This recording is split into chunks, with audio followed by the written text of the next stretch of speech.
Let's get Tommy and Jason's thoughts on China, Swamp Watch. You've seen all this. It's thick. What you do on Swamp Watch is very important. I hope people are paying real attention because it makes a major impact. When I was the chair of the Oversight Committee, we were looking at the U.S.-China Commission, and essentially we felt like they were doing the bidding of the Chinese more than they were of the U.S. because they had been compromised. And you have to go in and expose it. Like Peter Schweitzer done an amazing job with his book, but I'm glad you're highlighting it. Tommy?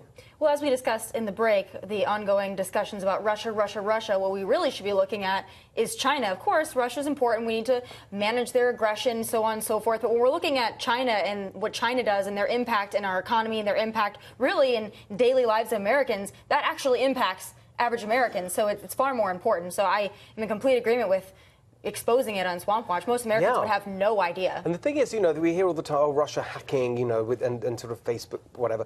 But then what they've done in terms of their infiltration of the institutions of Washington, D.C. is much, much more deep and serious and threatening, the way they've basically hacked D.C. That's what they've done. The corporate espionage, the things that they're doing to infest Washington, D.C. and make sure that they're peddling their influence far and wide is much more sophisticated than anything we see coming out of Russia or really other institutions. You can't, election hacking, don't just focus on Russia. Make sure we're paying attention to all the other. There's a guy at a Van Dyne by the river, and there are people in other nation states doing it as well. And President Trump is standing up to China in a way that hasn't happened for years.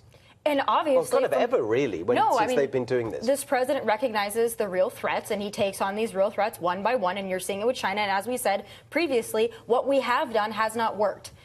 Constantly bowing to the nations of the world has not worked. And so finally, this president is getting tough. He understands that the United States comes to the table from a position of power and things happen.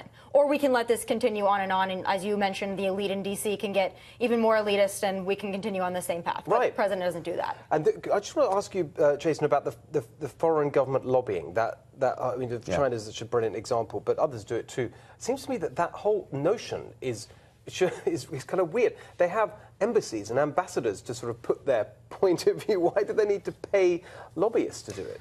Because it works and because it's effective. I mean, I've had ambassadors come into my office when I was in Congress and talk to me about it, but they work the lobbying, in large part because it's not just lobbying of Congress, it's lobbying of the administration. There are 2.2 million federal employees. They're going to hand out $4 trillion.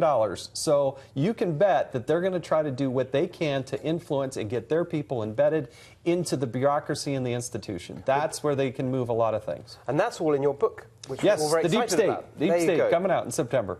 Well, I don't know. Do you think they're ever going to, going back to early discussion, really focus on China, drop Russia? I think that this president is going to make sure of it. And so you're going to have other networks that are going to talk about Russia ad nauseum, but this president's going to go after the real threats. He's going to make sure the American people understand, and that's what this president's best at. He doesn't need the other networks to get his message across. He does it on Twitter. They hate it. I love it. The American people love it. Let's go. Very good. Let's